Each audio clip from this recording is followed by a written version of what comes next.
I want to welcome everybody to the Daily Cheat Sheet. Remind everybody to please follow and subscribe. It's extremely helpful for us and it's extremely beneficial for you. So please go and follow us, subscribe, and you can go watch us on YouTube. You could also go watch us on the Rumble. And before I start, I just have to say, I am an equal opportunity knocker. If I think somebody is doing something unscrupulous, I will be the first to go after that person, whether they are on the left or whether they are on the right. But here's the thing. I'm not a member of the left. Did I warn people go along? You could hear me from Ben Stein years ago saying, if they're not careful, the squad is going to take over the party. Said it for a long time because I believe we live in a country where we need a two-party healthy system. And they didn't listen to me and they got swallowed. They got eaten by the mind virus. And so now I'm not a leftist. I'm not a Democrat. My job is to make sure the same thing doesn't happen to the conservative party go on. So if I have to go out there and say and scream, whatever is coming for 10 years until people catch up, I will gladly do that. I think that anyone who's been listening to you for any period of time knows that not only have you been saying that about the left, you've been saying that left and right, as you mentioned, and I think there's no smarter argument for the right to be really, really careful because we've got empirical evidence of what happens when a party says, we're going to let the crazy voices in because you know what? At least we get a couple more numbers. The tent gets a little bigger. And sure, they're the ones who want to light themselves and everyone else on fire, but we can handle that.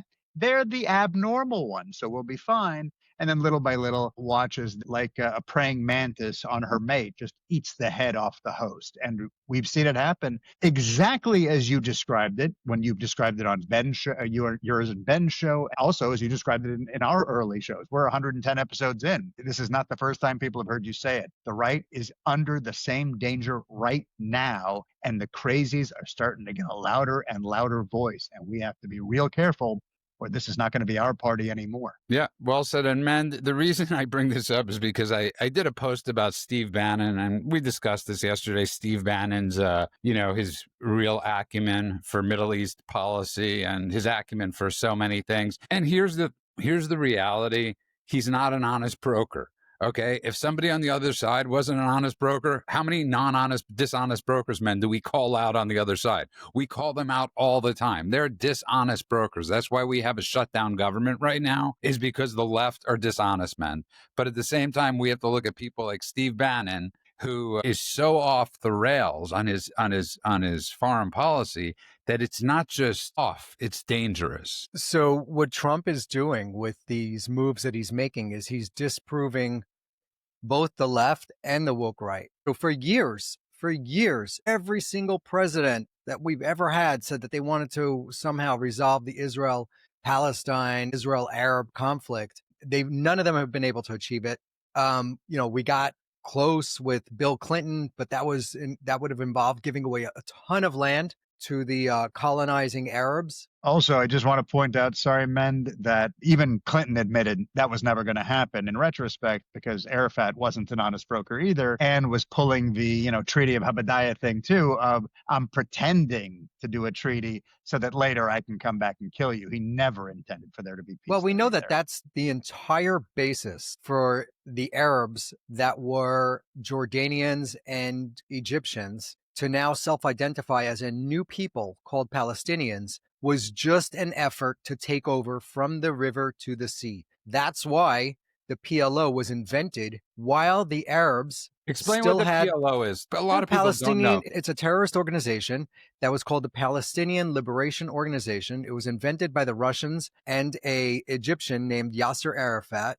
They stole a keffiyeh from Iraq. They stole the keffiyeh from Iraq. They stole the flag from Jordan. They removed the star from the flag and they called it Palestinians. And they, self-identified as a new ethnic group, which is not legitimately backed up by anything other than the Russians who helped invent this because they wanted to hurt the West. And Israel was a proxy of the West, so hurting Israel. So you have these people. Sorry. Yeah. I just want to bring up something very important because I think you'll appreciate this, and I want to get Golan's take on it too. And I really thank you because you got to remember when we say like initials, people don't always understand what we're saying, especially in that world. There's so many initials. Well, Well, I what's do want important to to add note, something to what Men just yeah, said too, is that that group, the PLO, which is the group that from the very beginning, in writing in their charter, demanded the elimination of the state of Israel, not a partition, not a two-state solution, none of that stuff that they later pretended is what they wanted. But beyond that, and even more importantly, they also are the same group that later was renamed the Palestinian Authority, right? So that group that now is supposedly some kind of legitimate government, which was one of Rabin and Clinton's greatest blunders, was legitimizing the PLO on the world stage with the Oslo Accords in '93, pretending that he was recognizing Israel, pretending that they didn't want to eliminate the state anymore. That's the same group that today people are suggesting, oh, they should be the ones that should run Gaza. They're a real government. It's the same group that was hijacking planes and blowing up buildings and everything else. two more things I need to be added on to that. One is, to this day, the PLO has a pay-to-slay program. So if they kill any Westerner inside of Israel, they will pay you and your family for the rest of your lives. So pay-to-slay program, that's the PLO. Second important thing is that the woke mobsters and what the so-called two-state solution people are advocating for today is they want to have Israel go back to the 1967 borders. That's what they're saying. They say, if you go to 1967 borders before the Arabs in Jordan and the Egyptians attacked Israel, then we're going to be happy. But the PLO was invented in 1964. That was while they still had that land before they attacked Israel. So if you're claiming that the whole Palestine Liberation Organization is about 1967 borders, why was it invented in 1964? What were they fighting for then? Jordan had the West Bank. It was the West Bank of Jordan, which is Judea and Samaria, which is part of biblical Israel. That's where all of the magic in the Bible happened. And these guys are claiming somehow that they're indigenous to that. It absolutely does not hold water. And the same thing with Gaza. Gaza belonged to Egypt at the time. Israel took Egypt. They took the Sinai after Egypt attacked in 1973, and Israel won the war. You are allowed to claim land. You're allowed to win land in a war if it's a defensive war. Those are the rules of the world. In fact, it only makes sense to do so because imagine if someone attacks you, they try to kill you, they fail to do so, and you're like, no harm, no foul. You go ahead and keep the land that's butted up right up against mine so you can do it again later. No problem. See you Tuesday. I just want to bring up, though, something that nobody ever is really talking about. And I was just thinking about this because you both brought up a word. There is no region in that area. There's no place that is governed. Okay. It is ruled. Okay. They have rulers. They don't have governments. And that is an extremely important thing to bring up. So at that nutcase, peace summit with all the Arab places, those aren't governments. Erdogan doesn't have a government. He's a ruler. Sisi is a ruler. MBS ruler. But the reason I'm bringing that up is because as we're talking about setting something up, we're not even talking about having a government, right? You're talking about who is going to be in there to rule. No, they're just personal fiefdoms. You're That's 100% how insane right. this conversation is. It's ruling families. It's juntas, basically, if you really think about it. They just control everything. That's why every once in a while you'll see a president propped up and they'll be like, this is the president of blah, blah, blah. But then, there's some mufti behind him who's like, just make sure you do everything right, or you are the president that's underwater with cement boots, and we get a new one of you, and I'm still in charge. 100% correct. Men needs to leave early, so I'll let him bring up a topic, a subject that he wanted to bring up, which is, I guess it's going on, evil versus evil. So please go for it. The Taliban are fighting with the Pakistanis. Those two nations are going to war. Last night, the Taliban claims that they killed 23 Pakistani soldiers, and the Pakistanis claim that they killed over 100 Taliban fighters. They are going to war on their border. It seems like the Pakistanis. India, by the way, agreed today to cut off Russia oil. I think that's a very important. Trump got Modi to back off of Russia oil. That, more than anything, is massive that people do not realize. Well, Pakistanis are pissed that the Taliban offshoot are imposing Sharia law inside of Pakistan on the Afghani border. The Taliban is saying, no, no, no, that's not us. It's just other people that look like us. And the Pakistanis have had enough. What's crazy is that Pakistan could crush the Taliban in a second. I don't know. They were the biggest backers of the Taliban. So it's really nice to see them fighting. I hope that the conflict gets resolved amicably. And I also hope they both win. Let them just whittle each other down and get some popcorn. Let's watch the show. I love the reporting, like you're saying, where they're like, we killed 53. No, we killed 90. Well, we killed 25. It's such a childish, ridiculous thing with nuclear weapons. You see, here's the reason I just wanted to bring this up in the beginning, because I want to get to something that's extremely crazy, is because people, it's really hard to understand what is going on in these places. It's so hard to understand. So even when you see Trump at the Gaza Peace Summit, and really all President Trump wants to do right now is achieve peace, you need to understand these aren't places really where the people get voted in. It pretty much, look at those countries like the Hotel California. You could check out, you could check in any time you want, but you can never leave. Sounds like Islam. Yeah, that pretty much, that's it. That is Islam. So and we will get back to that, but I just thought it's interesting that nobody ever brings up. They always say governed, but it's ruled. Israel for sure. What the previous administrations tried to do was that governing thing and nation building and say, oh, we're going to bring democracy to you guys. That does not work in that region.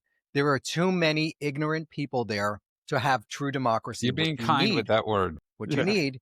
Yeah, well, they believe in like Stone Age stuff where like women need to be covered up completely. It's just insane. Throw the gays off the buildings and all that other stuff. It is a society that needs a strongman leader. And if you look at what happened in Egypt when the Muslim Brotherhood took over, it was going downhill fast.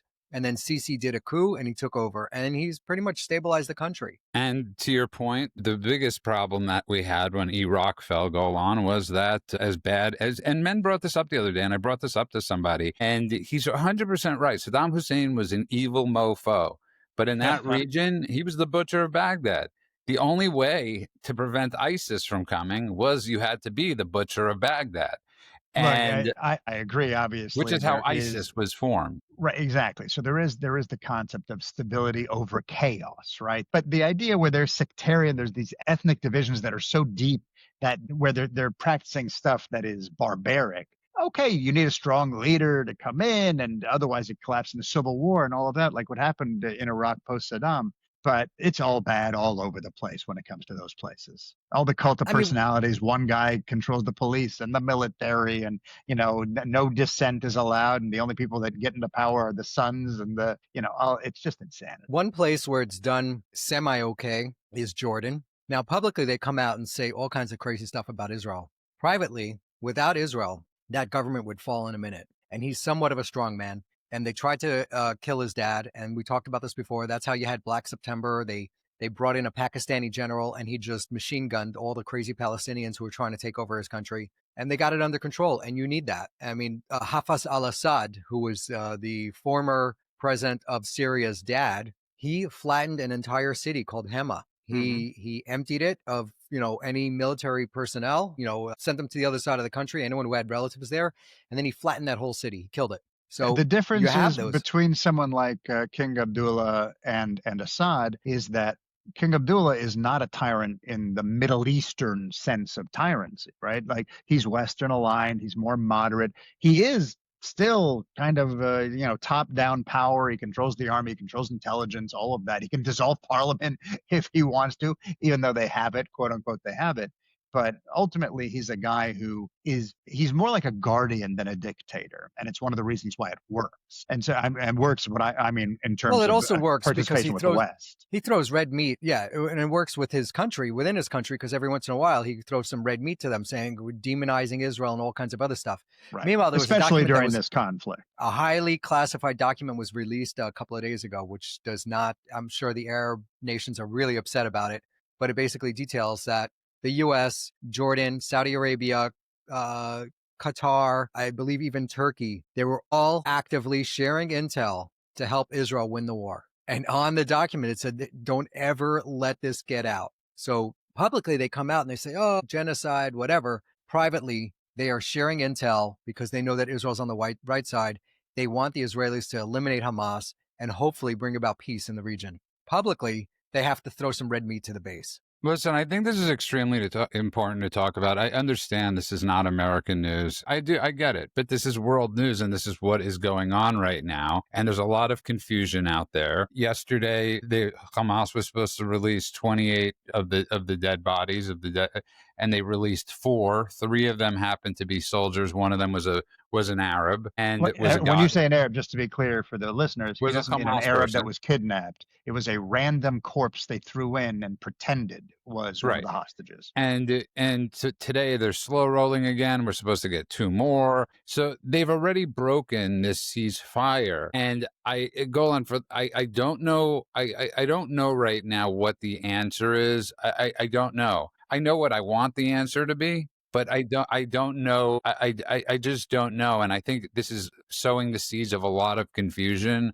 for this phase 2 part of the plan. And so I just, let's just set the record. We've never made it to phase 2 with these people. So, Right. I don't know how That's much confusion there is as And that's just a the great norm. point, because as Biden is trying to take credit for this, you never made it past these phases. Yeah, but I You mean, know, I don't even want to get into the whole Biden and Blinken raising their hand and going, "You're welcome, everybody." Like, yeah. but what are you talking But about? I want to move on a little bit, and I know I just want to say uh, one thing about that, which is Hamas has made clear, they have verbalized it. They never really intended to abide by this ceasefire. They've already broken it, like you said, and they're, of course, doing a ton of reassertion of their force internally, just slaughtering other Palestinians. Hey, there was a video, lovely video of 3 Hamas members killing a guy with a machete who was a I just saw Palestinian. that. Oh yeah, lovely, right? It was good for Chopping a guy dinner up with a time. machete. Yeah, and that's not including the ones they crushed with the rocks or the ones they shot in the square where everyone's cheering and yelling Allahu Akbar. My favorite part about that one was the crowd was so energized to see them execute all those people in the square that they were surrounding them. And the guys with the guns that are about to shoot these guys, they had to send someone over to the crowd and say, "Get out of the way, because when we shoot, the bullets will go and also They're going to hit you." ricochet, guys. These people are such morons. There was actually a post that I shared, and then we could move on.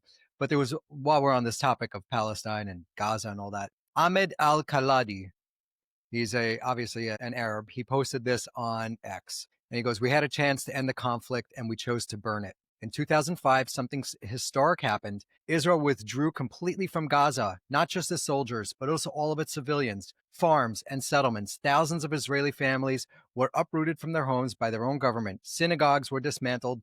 Greenhouses and infrastructure worth hundreds of millions of dollars were left behind, not destroyed, but handed over to give us a chance at a fresh start. For the first time in our history, we had full control over a piece of land, our own borders, our own cities, our own people, and access to the sea. The world was ready to help.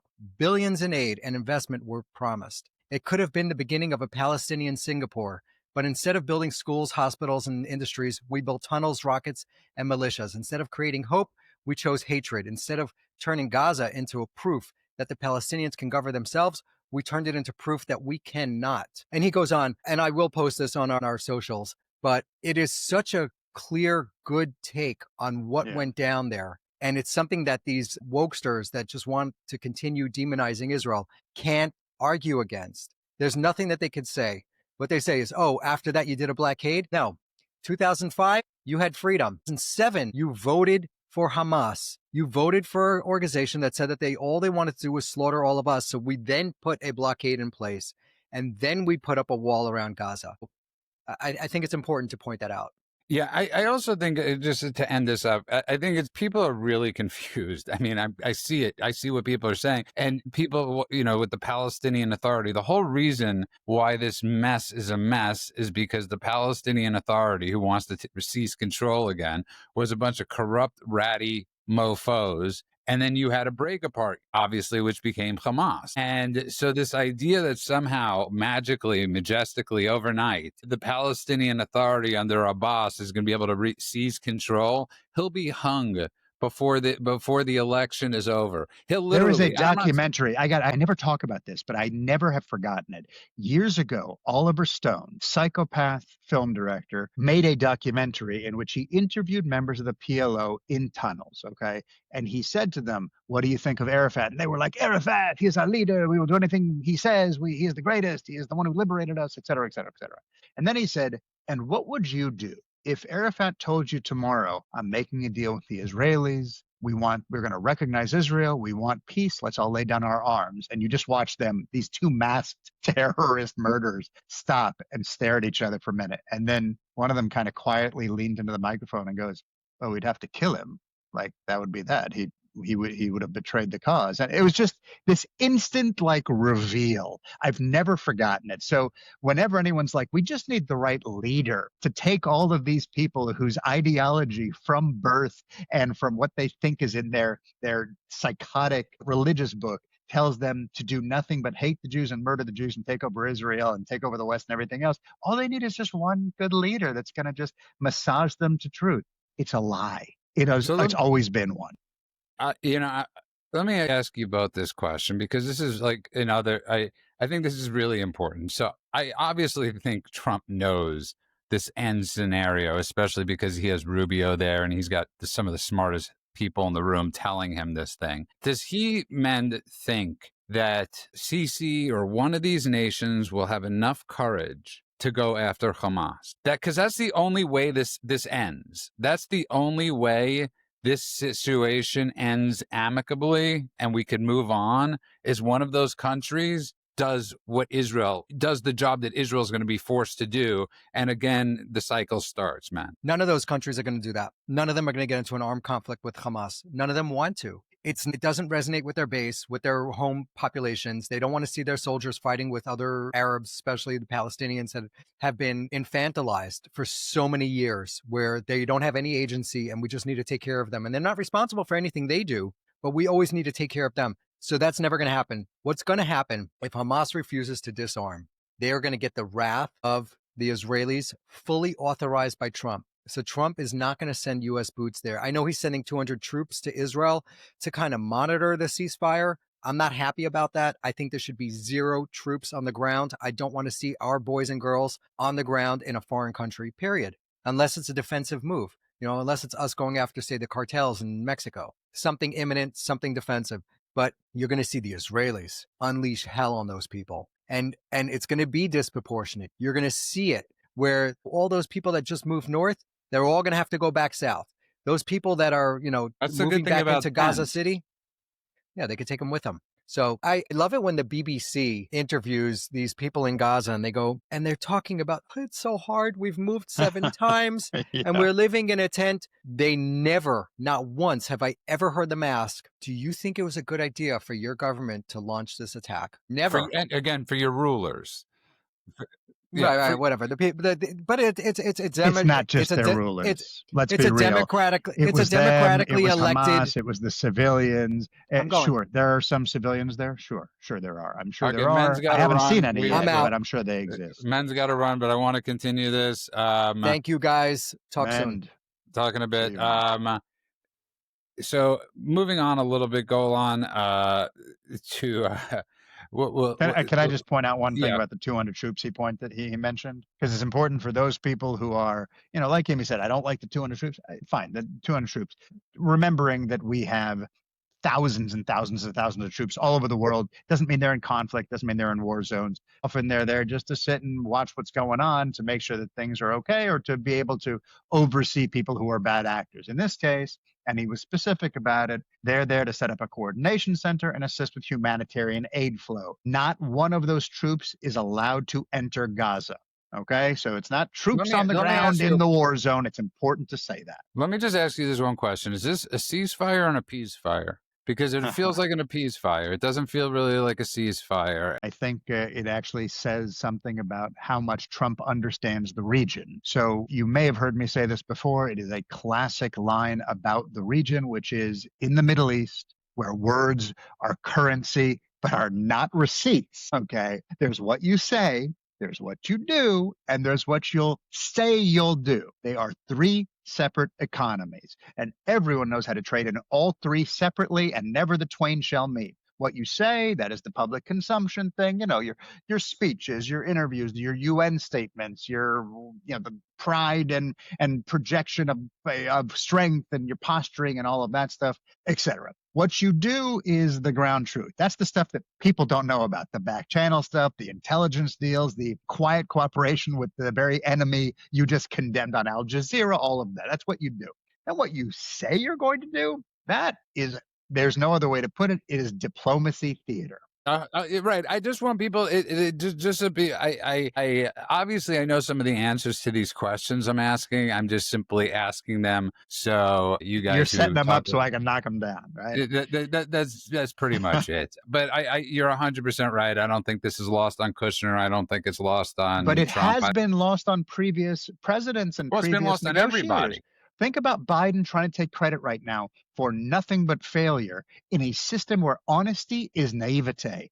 Trump goes in there. I mean, Men said it. I think it was 2 days ago. He said something I haven't been able to get out of my head. I know he was repeating somebody else's thing, but it's brilliant. Some political cartoon, I think, where it was, Obama, let's negotiate.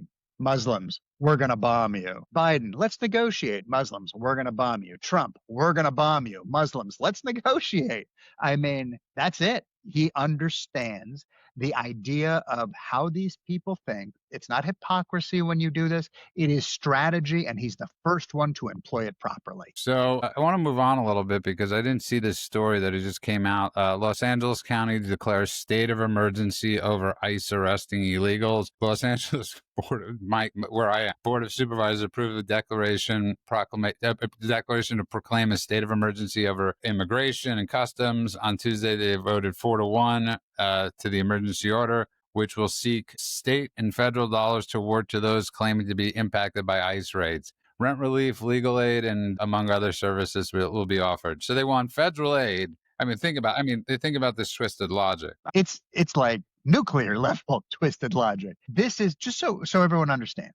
What is a state of emergency? I'm talking legally, not like when we just use the words, but legally, a state of emergency has to do with when something like an earthquake or a fire or a flood, it's not as if ICE is Mother Nature striking these communities. So it is truly ridiculous. It's not a natural disaster. This is immigration enforcement, and it actually is following the law. Hello. So when you are pretending like following the law is a state of emergency, let's just be clear. Let's take the specifics out. Doing your job as law enforcement is now a state of emergency in Los Angeles County. That is virtue signaling dressed as governance. It's politics. It's not problem solving. And it's to think that they are now saying we want, what'd you say, rent relief and legal aid. And declaring a local emergency ensures that the full weight of the county government is aligned to support our immigration communities who are being targeted by federal actions. For months, families have lived under threat and workers have been taken from job sites. This proclamation is about action and speed. It allows us to move faster, coordinate better, and use every tool available to protect and stabilize our communities. So I just want to, if you're in California, like I am, and you continue to vote Democrat, you're an asshole, okay? Because you are. Because, again, they are no different than the government shutdown.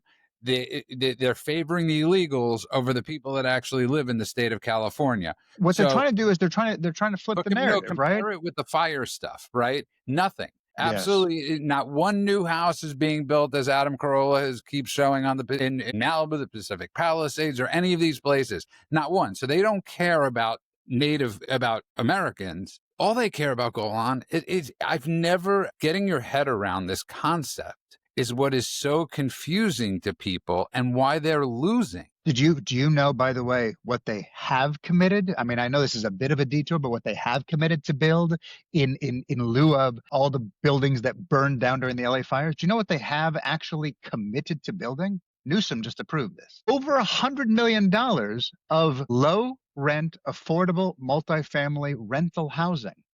Now, I understand that on one hand, they're saying, we're prioritizing displaced residents, but they're doing it in areas where there were homes and there was, in some cases, higher income stuff. And they're basically saying, we're using this as an excuse to turn everything into a project and into a slum, into these low income housing where they're basically leveraging the property tax as part of the funding mechanism to do this. And it is, to me, it's shocking because obviously there's tremendous pushback, especially in places like the Pacific Palisades, where they're basically saying these were traditionally single family home zones, and you're doing this and you're targeting basically all the people. You're saying, oh, this is like a socialist thing. All those people who had nice houses. Well, I guess since they burned down now, we're going to put up this project, and when I say project, I mean like the projects, right? So it's seriously, an entitlements clause essentially come to life. So that's what's actually happening in those areas. Yeah, no, it's frightening. It's frightening what we're witnessing. A bunch of them marched up to Mike Johnson's office today. Just I can't. You know what it is going on. I mean, and we've spoken about this. When you've had the media protecting you for so long, and when your talking points were never rebutted, and people were actually able to At actually least start publicly, and people were actually starting to see what's going on, they're not used to that. So they don't realize right now they're losing this battle catastrophically. I Well, mean, think like, about just the message that they're putting out there. They're saying, hey, law is negotiable, right? So what do you think you're telling the criminal element? Well, this is where I want to be. Law is negotiable here. They're going to find ways to hook me up because the law is not something that they actually enforce. Think about what else it does. This sets a precedent, and this doesn't just set a precedent in LA County. This sets a precedent for any, and I'm going to say liberal because it seems to be them that are doing it. Sorry, but liberal government who doesn't want to enforce some policy they don't like, or like what they're doing with the government shutdown. We just passed the big beautiful bill. Well, now we're going to basically hold everyone hostage and blackmail the government into taking away the things they just passed in this bill we couldn't stop. That's not the way government is supposed to work. They are setting a precedent nationwide that if a city doesn't like a federal policy, just call it an emergency. No problem. Maybe they'll say tax enforcement, emergency, gun laws, emergency, inflation policies, emergency, tariffs, emergency. Like, who knows? But that's the precedent they're setting. That is incredibly dangerous because it's inviting everybody to say, well, let's just do up for grabs on what laws we want to follow and what we don't. And that's when the vulnerable communities are going to suffer the most. yeah, well, that's isn't that always always the case? But let's go to this Louisiana thing in the Supreme Court where they want to bring America back to the 1940s, where the NWACP want to go back to where redistricting is black only districts because they're not being represented by whitey. And this is actually up in front of the Supreme Court today. And please read what Ketanji Brown, listen, I don't know how you get around this with Ketanji Brown. I really don't know how we're going to get around this for the next 30 years without somebody like screaming what the reality of that situation is, that she does not belong on the bench, that there's nothing in her history that says she belongs on the bench. And this is something catastrophic that we're going to have to deal with. And so will the left. I couldn't agree more. And I don't know what to do about it because at this point, look, I'm going to use a different example for a second. Kamala Harris was suddenly put up as the candidate for the presidency when nobody outside of the party and inside the party liked her, thought she was competent, or thought she had the wherewithal to even have a conversation for 5 minutes without cackling and suddenly talking about Venn diagrams in lieu of actual governance. And yet somehow she was that. How did that happen? Well, if you look at her book, of course, it's everyone else's fault besides her. But in reality, it was because they wanted her to step aside. A lot of people said it very verbally and vocally, at least at first, until they had to go hide under a rock.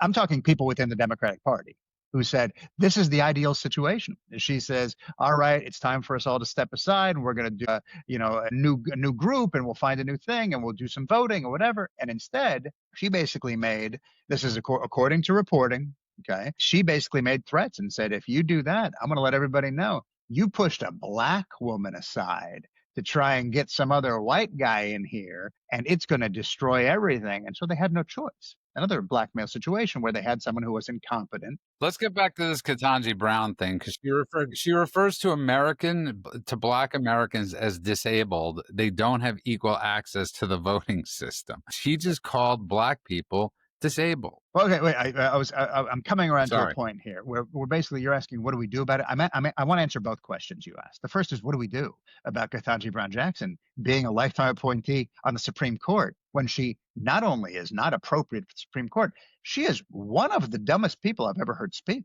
Every time she says, and here's my argument within this case, I think to myself, I dropped out of law school. I know next to nothing about the law except that I write entertainment industry contracts occasionally, and I still have a lawyer look it over half the time. And I listen to things and I go, that's not how that works. That's not how the law works. That's not how precedent works. That sentence is not how grammatical structure works. Like, it's shocking to listen to someone who is sitting on the highest court in the land and cannot put two words together in a way that makes any sense. The reason I mentioned the thing about Kamala Harris is, if at this point someone says it's time to challenge something, whether it's mental acuity, whether it's a historical understanding of the law, etc., at this point, it will just be called racist, like Kamala was trying to do, holding everyone hostage and holding everyone with blackmail. And then you have no choice but to run this incompetent person or to keep her on the court. So I don't know what to do about it, but there must be some kind of remedy for this. I don't know what it's going to be. By the way, I want to clear myself up quickly. The reason they stormed his office was because he has yet to allow that new member in. So that's why they stormed Mike Johnson's office before. So let me just clear that up. I think that's an important correction. And let's talk about what she said. You mentioned it. You said, hey, she thinks black people are equivalent to those with disabilities. I don't know what to say about this. Let's put aside that she said it out loud. Okay, that's bad enough. But if you are redrawing voting districts by skin color, it's not to fight racism. It's to codify it. You're saying the only way black voters can be represented is if they're isolated from everybody else, which is insulting. There is a phrase that I think applies here, which is the bigotry of low expectations. And it seems like Ketanji Brown Jackson might just be a bigot against black people. Well said. And I want to move on a little bit. I really want to do this one quickly. Is these idiot young Republicans who got caught on Telegram saying some of the most vile and horrific things, racist, anti-Semitic, whatever they were saying. None of them acted on it, and as Ben Boychuk, my friend and pal from the Blaze, pointed out to me, compared to the vitriol coming from the left, yeah, are these asinine people? Yes. Should they be fired? Yes. These aren't college students. Some of them might be, but many of them have jobs in the outside sector or at the DOJ right now, and they should 100% be fired. But there's always going to be numbskulls being numbskulls talking on private chat groups. I love that they use Telegram. And the reason I say that is because we've dealt with this where people are like, I don't trust WhatsApp. Let's use Signal or Telegram. Well, all it takes is one person in the group. That's right. Just doing some screenshots. That's all it takes is one person in the group to release this information. Look, I will say this. As a Jewish person, I don't think that all the Holocaust humor in there was funny. They were making, jokes about the gas chambers and about, gassing people and how much they love Hitler and they want to watch people burn and all sorts of other stuff. Yeah, it's bad. And of course, tons of racist stuff. They had the N-word in there. They were calling black people monkeys and all sorts of other stuff. They were exemplifying rape. I think I can't remember everything that was done in there, but I will say this. They're looking at, I think it was January to August, right? 3,000 pages or something like that of messages, which means that they have managed to find in this, not 3,000 messages, mind you, 3,000 pages of messages, which are all about one line long or half a line long. And they've been able to find, I think, a couple hundred examples of people saying some really dumb shit. And it is dumb shit. Have you seen some of these people? It really, because when you talk about how many pages there are of text like this, you obviously have no life if you have that amount of pages of text. That's just my humble opinion. Well, but from what I understand, I don't know how many people were in the group, but I'm pretty sure if I heard someone mention like thousands and thousands of people. Look, I'm in some pretty major, I believe. Don't quote me on that. Maybe I can look it up in a moment. But I believe it's a lot of people, whatever the number is. And so to say that might mean if let's say there's 500 who have whatever. I'm in groups that have 800, 1,000. In those groups, there's probably like 30 people who actually comment on a regular basis, and everyone else just has it on mute and archive, right? So to paint everybody in that thing, and again, I dislike the messages. Let me make that clear Yeah, once again. but comparatively speaking to what's coming out from this like attorney general in Virginia, where he actually wanted to share it about killing. Oh, here it is. I just looked it up. It was the Young Republican. So the Young Republican organization has about 15,000 members nationally. The chats include state chapter leaders across multiple states. So whatever that number is, it's probably in the thousands. So what that means is there might be a handful of people who are really regularly commenting. I think in one article I read, they had someone who was in the Trump administration who's like still in that group, has been since he graduated or whatever, and he almost never comments. And the article was trying to paint him with this brush, where they were like, but he didn't push back. He didn't go in and look at all 3,000 pages, which probably amounts to 300,000 messages. And he didn't read every single one of them and go, whoa, whoa, this one's bad. This one's okay. This one's hey, that's a slur.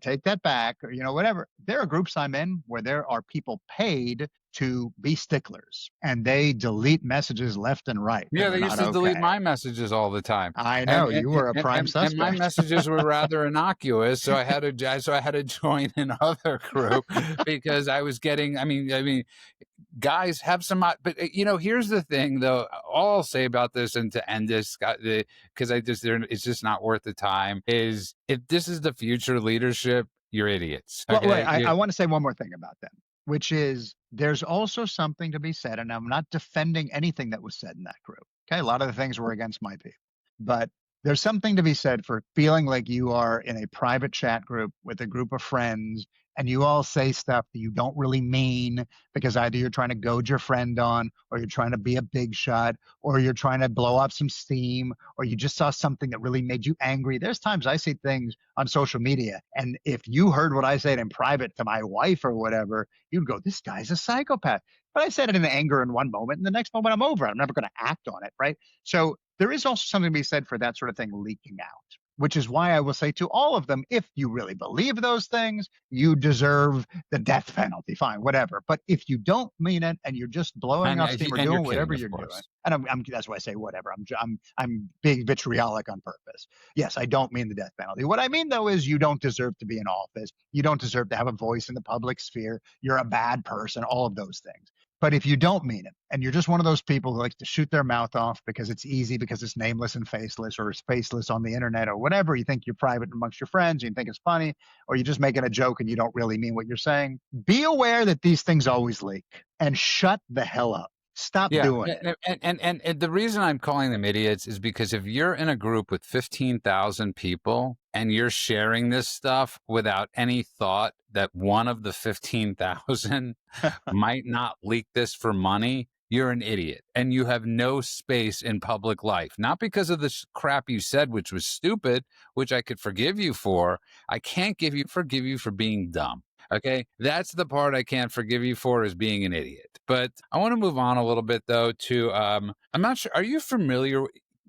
Going back to the beginning of the show, and people are calling me out saying, I don't go after Schumer. I've gone after Schumer a ton of times. I don't know. Absolutely. I don't know how much more a person could go after Schumer or whatever it is. And maybe they mean Amy Schumer. You've been awfully quiet on Amy Schumer. Yeah, I have been. She's lost a lot of weight, and that Ozempic has done wonders for her. No, I mean, we need to get some of that into Palestine, because man, every video out of there, they're just whales whining about starvation. Continue. I felt like an idiot. It's really funny because somebody else had this thought, like, I'm having a hard time, like, losing 5 or 6 pounds, and I heard a comic, and I think he might have been on Shane Gillis talking about wanting to go on Ozempic to lose 5 or 6 pounds. And they're like, why don't you just go work out for a week? But that's like sometimes the easiest fix, right? Is like you take this Ozempic, and again, it's amazing. We don't know what the repercussions of this drug are going to be in 10 years. It's unbelievable that we just remember. Do you remember Fen-Phen? Fen-Phen was some also, I think it was a weight loss suppressant, whatever. It turns out it was like black tar heroin, but all the women were taking it back in the 80s, I think it was. I remember my mother mentioned it when I was a kid, and then years later I was like, it's literally like black tar heroin. It's like, what the hell? So the fact that these people are just gobbling this stuff up like there's no tomorrow is amazing. Today I was at the gym, and I said to my trainer, I said, hypothetically, And Well, he they was were like, oh, shooting it, right, in well, the of course. beginning. But he goes hypothetically, oh, this is going to be a good question. What do you got? And I'm like, if a person just really wanted to like get into like crazy shape real fast and they don't intend to stay on it, would 3 months of steroids do damage to someone's body? And he's like, we're not having this conversation, you idiot. Get back on the bench and do another lift. There was just that moment of like, I'm just curious if there's an easy path to this. And he's like, no. And that was that. That's really funny. I want to bring up something, and this is what we're referring to. There are a lot of people that I don't even want to call them useful idiots anymore. They have to be paid idiots at this point because there's this one guy specifically. His name is. Are you familiar with this guy? His name is Jack Kerouac. I think I did send you his his info. I could be mistaken. If I did not, I am terribly sorry. And then I came to the show. Yeah, look at your WhatsApp. And John Chris Carrico. And he's a former CIA guy. He was very highly decorated, and he was a whistleblower for disclosing CIA torture. Now, I what? know who you're talking about. Yeah, so what got him into prison? I know you didn't know his name, but you see him pop up on everybody's Right. show, right? Yeah. And he leaked the name of a CIA employee to a journalist, and that's what got him put into prison. I believe you could Right. fact check me on that, but I love how Yeah, he's yeah, no, making he pleaded guilty to it. He was in jail for several years. 30 months. 30 months, that's And right. I love how he's making the rounds on all these shows specifically to talk crap about Israel. That is why he is relevant right now. He craps on the Mossad, he craps on and it's like, look, listen, I don't know what you did at the CIA, nor do I know why we're taking you at face value, other than you worked at the CIA. Okay, one of the most corrupt organizations, and yes, you blown on the CIA, but at the same time, how is this a source? And he's on Rogan, and Rogan speaking to him for 3 hours. He's on every other show, spreading really disinformation and misinformation under the guise that he was at the CIA. And this is so dangerous. Well, the idea of him painting himself with the brush of legitimacy because he's a former CIA officer, it's like have credibility because, for people who don't understand how the intelligence world works, just being in the CIA is enough. Right. The idea of him being the whistleblower. Sure. The idea of what did he do? Let's actually look at what he did. He leaked classified information that revealed the identity of a covert agent. As you mentioned, the idea wasn't exposing corruption. And even when he was talking about the torture and all these other things, he basically became the guy who was a poster child for deep state truthers, right? He's like a professional dissident or something. And what he does today, very simple, is he goes on all these podcasts, gets interviewed by all these people, and he pretends to be this brave truth teller. But not only does he have no connection to what he's talking about beyond just the title, right? This wasn't, first of all, he hasn't been there in a long time. Second of I'm all, glad this you know wasn't about his this. specialty. Well, I've been watching this guy spout the same anti-Israel propaganda So you if can I, hear on but you Al know what's Jazeera. funny? Can I tell you something interesting? I didn't know his name, but I've seen his face. I want to tell you something interesting, though, because it reminds me of that story I was telling you offline about the casting director that I know, very big casting director. And we were both in a room and there was an actor there and we both could not remember his name. And I said, that's not usually a good thing if you're an actor. And I've had to look up his name. I'm not kidding. I can't remember it right now. Go on. I was going to ask you. If you put me, That's really if you funny. put a gun to my head and you said, what's his name? I can name you movies he's been in, but I can't name you his name whatsoever. And that's like been a lot of things with character actors, but usually when you look up their name, you remember it. Yeah, you're like, right. In this case, I have Googled his name. I've Googled him at least 30 times. And this is the same thing with this guy. He keeps popping up. And I didn't know his name until I looked it up because I was like, who is this person? You know who he is? He's just Hamas PR with a Georgetown accent. That's it. But you don't need to know his name. Who cares what his name is? He's cashing in on this contrarian economy. He's the perfect poster child for it, as I was saying, because he is a CIA guy who's anti-CIA. Whoa, what a contrarian. This is the guy. We need to hear his voice.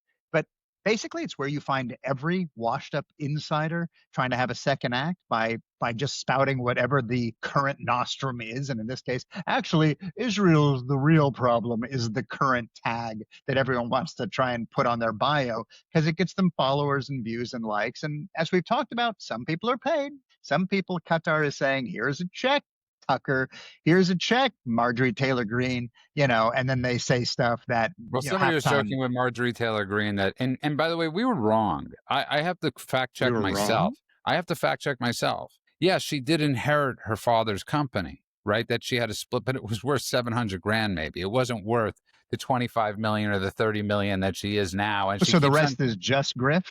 it's stock, a lot of it's stock trading. Oh, And she made weird. an awfully good hedge on a Palantir before the ICE stuff. And I don't know what the relation is, but there's this there are constant people on X who are like showing how many stock trades she's had, and then she calls them Israeli pay, like the 7,000. Like that's her response is a Her constant thing. But response is literally, I've just seen her do it. She just puts up $7,000, yeah, her $7,000, and and then she puts up Gates, a her and screenshot. Gates are doing the same thing. Her and At Matt Gates. Gates, man, what a piece of shit. Like, we didn't know that frat boy faced rapist looking guy was going to be a pile of flaming garbage, but he really decided to go to the mat to be the worst version of what he looked like and sounded like. I think that was the Wow. biggest thing I had to bite my tongue with as far as Trump appointees was the Gates one. That I was the didn't bite one. my tongue. I My know, but wife that was was like, why are you so mad about that?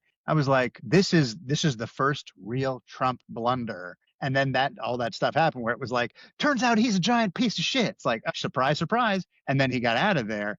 But it was the first time where I really was like, what are you thinking when you're doing yeah. it? I mean, it's. I think we could both think the same thing, and I think he's very happy that he is working at what is it OAN or wherever he's working. Yeah, right. U.S. student group calls. See, this is the thing that we're talking about. It's like David Schwimmer has an incredible video out there. Yeah, I don't know if you've seen. I'm sure you've seen this video where he's talking about how much anti-Semitism and anti-Semitism is going on, and he's like, "Where are my friends?" Basically, Hmm. is the gist of the video. Like, where are my friends? And like, where are my friends to call me up and say, I support you? And this is like sort of like what we're talking about, what's been going on the last couple of years. We're looking around going, you know, we're conservative. I've been MAGA. God knows I've been writing MAGA articles for about 11 years for President Trump. I was MAGA before Megyn Kelly was MAGA. I was MAGA before Glenn Beck was MAGA. I was MAGA back, I was, like part of the Rush Army. I was part of the MAGA army as the second he came down that escalator. So don't give me this purity test of what and who and what is MAGA. And if you're not coming up, so there's a U.S. student group calls for death to Zionist collaborators as Hamas carries out brutal executions across Hamas. You literally have a student group, Students for Justice of Palestine, parroting this stuff. And where are people coming out and saying, this is not okay? I don't care Well, what party again, you're in. I want to point out this is for everyone who is not sure, who's looking on social media. Students for Justice in Palestine is a terrorist organization. It was founded by the same people who were working within the Muslim Brotherhood. You can look that up. The same guy who also, by the way, was running social media for Jews, the Jewish Voice for Peace. It's all pieces of the same puzzle. But this is literally a terrorist group financed by terrorists, and all they do is call for violence. In fact, today they put up a post that said, "Death to the Zionists, death to the dissenters." Like, their FBI should be called because they're actively calling for death and violence. That's the group, Students for Justice in Palestine. They're the worst of the worst. They are purely terrorists, and I don't say that as in a hyperbolic, like, oh, that guy's an asshole or something. I mean, literally. No, and the reason I bring this up is because it's like I think to myself, if God forbid, if there is slaughter against Christians. I've been speaking up against anything anti. Listen, I hang out with Ben Stein all the time, who wishes everybody a happy Christmas. I wish everybody a happy Christmas, Merry Christmas. I'm not Jewish. I wish that it's just what I do because I learned that from Ben, and I would be the first person. And in the last 2 years, we've learned a lot about who we can count on and who we cannot count on. And I think, Absolutely correct. and I think Even the within heart, our own communities, by the way, that's the whether thing. it's the Jewish community, whether it's the MAGA community, the idea that there are people out there that are silent in the MAGA community when there are people within or purportedly within the community that are speaking anti-American speech, that are doing things that will break down the Trump presidency, what MTG, what Marjorie Taylor Greene is doing, for example, in undermining everything after pretending to be a Trump acolyte, until she got the money that she got from Qatar. And go ahead, fact check me, find me and prove me wrong. But you can see a sharp moment when everything changed, and suddenly she was anti-Trump, and suddenly she was anti-MAGA, and suddenly, she keeps saying all the people who are supposedly America first, but they're not America first. And then she goes on to spout non-American first ideals as if they are America first. She is a perfect example of how these liars sneak and slither their way into our party and tell people that they are not what they actually are because they're not following her rules, which are Qatar's rules. It's a real problem. I mean, literally, I mean, what we're witnessing right now are real problems because you cannot, as I said yesterday, or the day before, you can't make once something's a pickle, it's almost, yeah, it's not becoming a cucumber again. And, somebody's like coming after me, I know I'm talking about this, a lot of people coming after me, and that's fine. I don't mind people coming after me, but it always comes down to the third or fourth post. And you've noticed this, where then they get into it.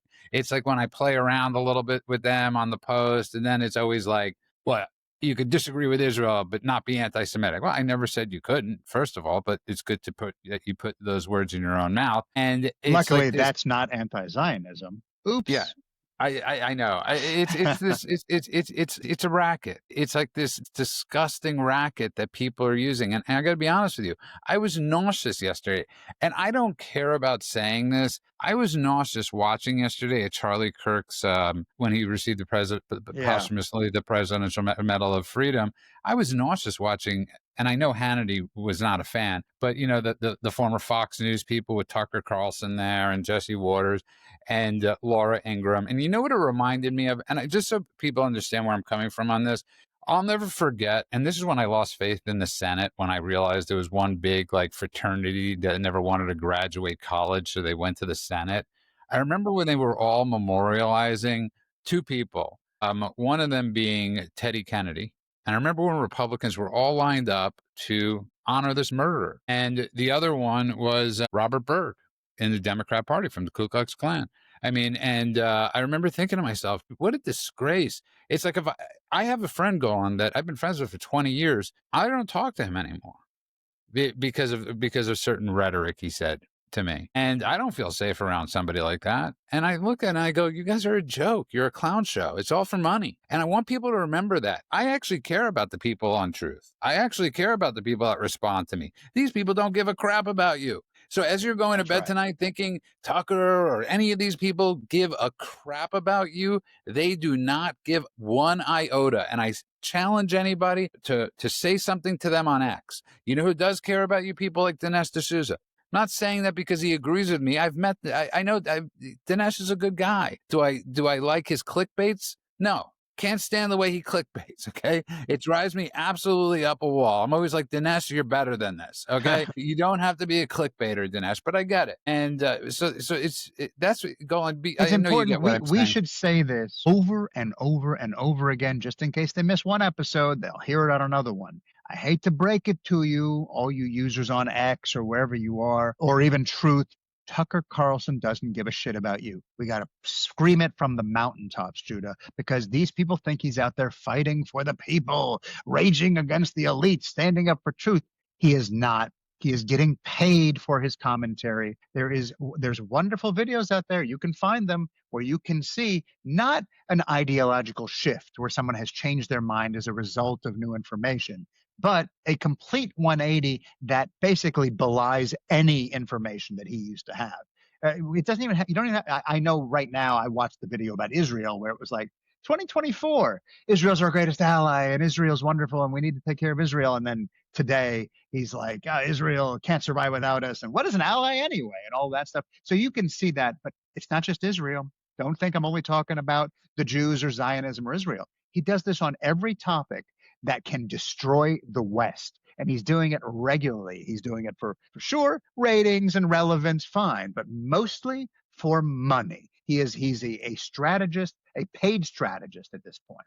And if he bashes America, if he defends dictators as he has been doing, and he pretends it's simply anti-establishment and you're buying it, then you are the gullible one that needs to be shaken loose. He's not your ally. He is your algorithm, and he is paid to be that. I mean, he's got a new movie out or video, a documentary series about the real 9/11, and obviously, who does he blame go on? Is it going to be Israel? I think you might be right. It was five What Israelis. a weird coincidence that Yeah, it was five Tucker Israelis. just blamed Israel for something. Yeah, it's five Israelis. I mean, this is the most, you could like blame 9/11 on a lot of things, ineptitude, the fact that we didn't pick up on the chatter, but most of all, you want to blame the people that actually flew the planes into the buildings. No matter at the end of the day what mistakes we made on the day, they're the atrocity. No matter what mistakes we made after, they're the villains, the people that flew those planes in. And to people, this thing is so ludicrous. Anything about this thing is so ludicrous. I don't want to exert energy on it. But if you're still, I mean, why would you think about it like this, people? Why rehash 9/11 unless it's for a specific purpose and to blame a specific group of people? There's no other reason. Money. No, 100%. And lastly, I don't know if you saw his interview with Sam Altman. Did you see this OpenAI? I missed it. Tell me about it. He accused Sam Altman essentially of murder. Unless this was an artificial intelligence video and I got played by this, but usually they don't go on for 4 or 5 minutes.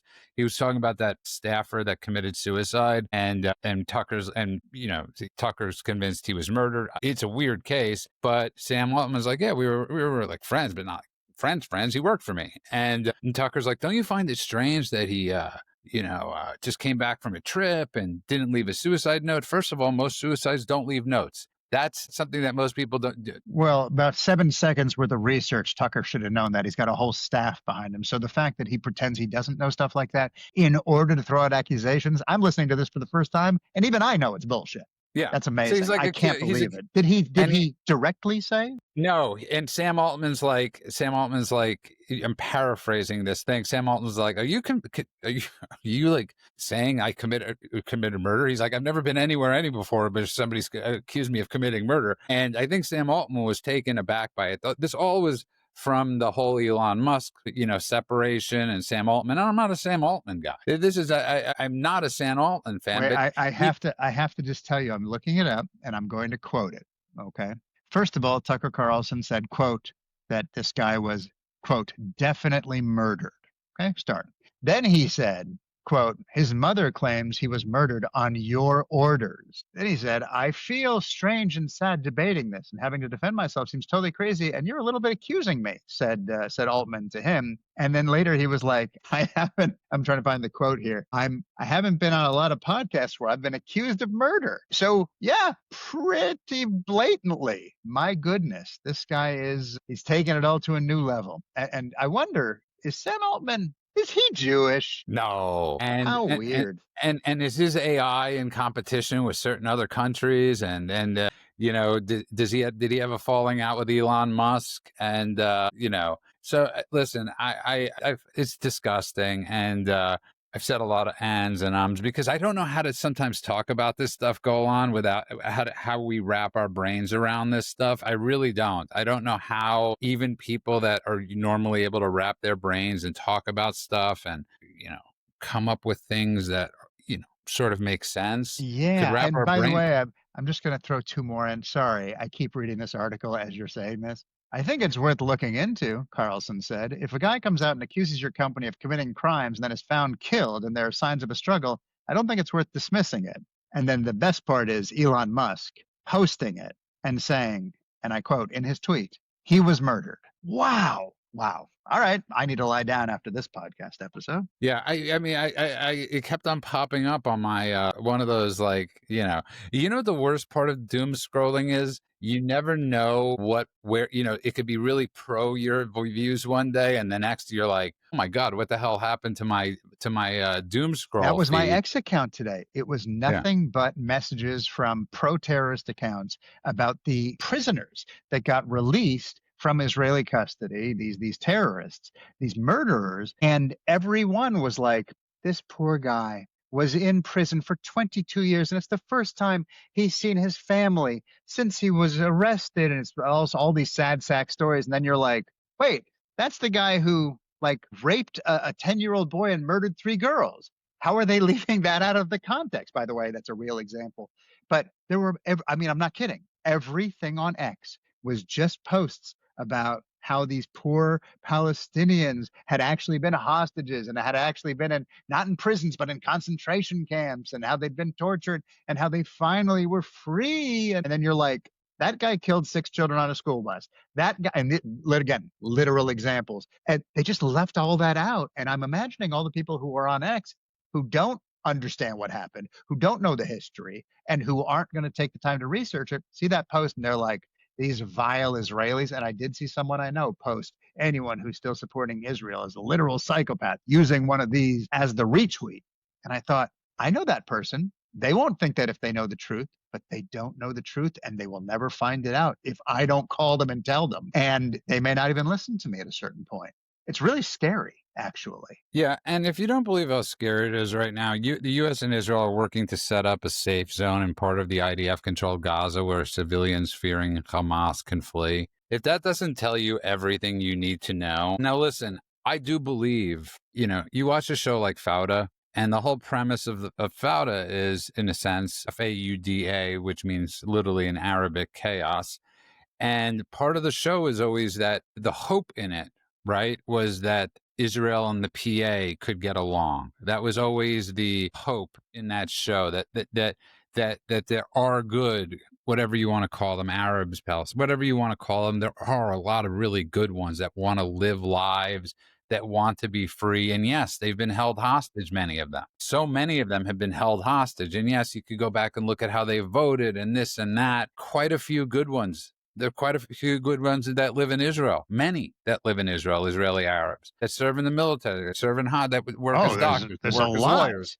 They're on the Supreme Court. They're in Yeah. government. A lot. There's 2 million Arabs that live freely in Israel. We're not talking about in Judea and Samaria. We're not talking about in Gaza. We're talking about in Israel, in even the recognized areas that are currently recognized. 1967 borders and all of that. There's 2 million Arabs, and they are in every walk of life. In fact, many of them, many of the biggest companies, someone told me this the other day, I might get the stat a little wrong, but many of the biggest tech companies, their CEOs are Arab. The hospitals are run in a lot of cases by Arabs. The doctors, the government, the Supreme Court, they're majorly intertwined within the country. It's something that they are allies within the country. So listen, I pray these people make it to the safe zone. I love that they're actually setting up this safe zone. I think it's incredibly important. Again, I think Israel really does need a spokesperson to be talking about this stuff, because nobody would know about this unless they hear it from us. So I just, I pray and I thank God it's Trump in there, and I thank God it's him and a few of the people that he's doing this with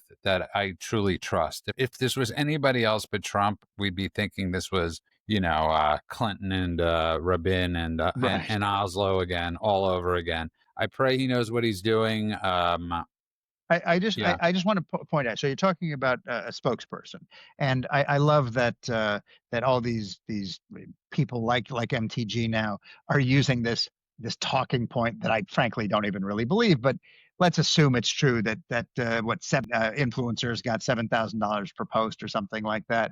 7,000. Yeah. Yeah, $7,000 per post. If you look back, and again, the hypocrisy of it's the same thing as when they're yelling APAC, while APAC spends 6 million and Qatar spends billions and billions. Same kind of thing. Are you aware that in 2018, Wall Street Journal investigation revealed that Qatar paid 250 Trump side, okay, MAGA aligned influencers? They spent $250 million on that kind of stuff, on the influence operations. But then we don't have to talk about that. $7,000 size, $250 million later. Anyway, the point is, yeah, they need an influencer. They need someone who is not going to say, I work for the Israeli government. Because the minute it comes from the Israeli government, or the minute it comes even from a Jew, frankly, which is why I think half of it's ludicrous, because they were talking about a bunch of super Jewy people supporting Israel as they've done anyway. So it's a meaningless thing. But if they can find somebody truly who is an honest broker, who is willing to do it and can make it their day job, so the 7,000 or whatever it is they're paying, give them a salary, that's fine. But they can speak to all of the things that are happening that people aren't aware of. There is so much that people aren't aware of. I have these conversations with people every single day talking about things where I go, but are you aware blank, blank, and blank? And people 100% of the time say they are not aware. And if they are aware, they've got the information wrong.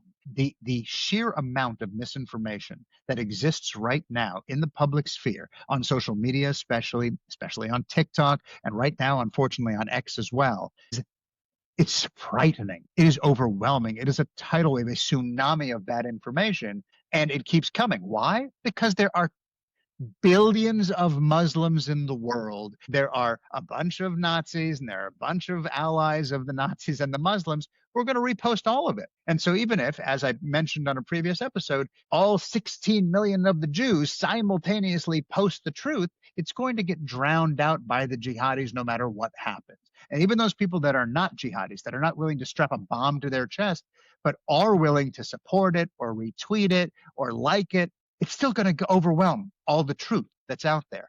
So we do need someone who can actually speak to this, that will educate people to what they don't know. Yeah, it's just an impossibility. When you look at the numbers, obviously it's more than a statistical impossibility for the narrative, for the true narrative to ever get out there. Lastly, I just want to say, good for Kash Patel. FBI arrests have been up uh, 210%, more than 23,000 violent criminal arrests. I mean, so good for them for doing this. Now, I have the one last thing I will add is, imagine if they actually had more FBI agents. So, because it's the most understaffed organization I could think that America has or needs. So, yeah, we discovered a lot. We talked about a lot in the show, and just food for thought for people. I just want to push for this again. As we've talked about, arrests are not convictions. They are basically accusations Well, and handcuffs. that's the Tish James thing. It's like, and I brought this up in a post, and, with Tish James, it's like any of us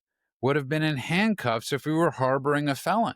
I mean, think about that for a second. If I was a felon and I was in your house, you would be arrested on the spot for felonies. Just immediately. Immediately. And this woman's walking around. I mean, and you know what? I've given up on thinking we have it. You know what? Let New York lose. Let New York have Mamdani. He threatened today that if Bibi comes and visits New York, he'll arrest him. You don't have the power to arrest him, you Blah, jackass. blah, blah. Right. And pray Elise Stefanik could actually win the next gubernatorial race, which can't come soon enough. And painting a very bleak picture, because it's very bleak out there. Well, I hope, can we end on something positive and uplifting? Well, you're going to Israel tomorrow. I was going to say, yes, I am going to Israel tomorrow, and I'm there in a perfect time. I'm going to celebrate the first Shabbat post the hostages being released. That should be magical. We should be able to feel that in the air. I'm there celebrating with friends and family, and I'll report back what I see, what I find, and if I see any apartheid, I'll let you know. But I have a feeling I won't. Well, listen, safe travels. If I could give you some, we have a custom where we give somebody $1 as they're traveling. Even with inflation, we still give $1 for charity, so that when you get there, you could give it. Take $1 and give $1 for me. I like that. And Golan's wearing his Counting Crows shirt today because he was at the Counting Crows concert last night. That's right. I hope you bought that on Amazon, and I hope you did not buy that at the concert. I bought this at the last concert. Last night, I bought this one, which is the Recovering the Satellite shirt, and I bought this one, which is the August and Everything After shirt. And my wife is saying, didn't you say you want to buy a house? Can we save some money? I'm not that guy. I spent way too much. I think instead of the $10 I would have spent on Amazon, these were each $40. I'm a dumbass sometimes, but I enjoy myself. You know what? You have to sometimes. And on that note, I want to thank everybody for listening. Golan will not be here tomorrow. I don't know if he'll be here on Friday either. Friday, I'm going to do my best to be here. Thursday, I will be in the air. Okay, and bring some surprise guests on the show. Okay, you're going for a pretty cool thing, and I like this. it's like you're going to shoot a show. Can we talk about that? You're going to shoot a TV pilot, which is awesome Yep. and incredibly And awesome prepare another one. with a very famous actress. And I want some, like I want some love from the cast. And you know what? I'm going to be around a lot of people who I think are ideologically aligned, and some that might be willing to come on that are not. That might have some little sparky sparks as we talk about stuff that are not afraid to do so. And I will ask them. I've told you before I intend to. I just wanted to do it in person. So let me see what I can pull off. I'm going to give you the best thing somebody ever taught me when it comes to asking out women. The worst thing they could say is no. That is They absolutely not true, but I appreciate the words. No, I mean, I've learned that that's not the worst thing they could say anymore. Okay, trust me. Before politics, that was the worst thing most of them could say. Now it is far worse than no. Okay, And we can't say any far. of them on the air. Yeah, that's exactly right. I don't want to offend people's puritanical ears. And on that note, I want to thank everybody that's been listening, everybody that's been following. Remind everybody you can find us at thedailycheatsheet.com. That's thedailycheatsheet.com. I want to wish everybody a good morning, afternoon, and night world, wherever you are. God bless you all.